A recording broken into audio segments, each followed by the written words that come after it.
మున్సిపాలిటీకి అర్హత లేని పంచాయతీలను మున్సిపాలిటీ చేశారు. కారణం ఇన్కమ్ గురించి, ట్యాక్సుల గురించి, ఇంటి పన్నుల గురించి, రెవెన్యూ గురించి. ఎంత అన్యాయం!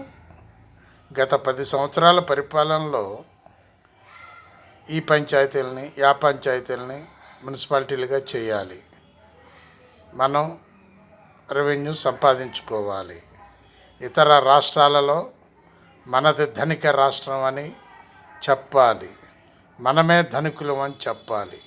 కానీ ఇక్కడ బెగ్గర్స్ ఎక్కువ ఉన్నారని ఇతరులకు తెలియదు. ప్రతి సెంటర్లో బెగ్గర్స్ ఉన్నారని తెలియదు. బెగ్గర్స్ లేని రాష్ట్రం చేస్తామని అన్నారు గత 10 సంవత్సరాల పరిపాలకులు. ఏదీ లేదు. ఆలోచించండి ప్లీజ్.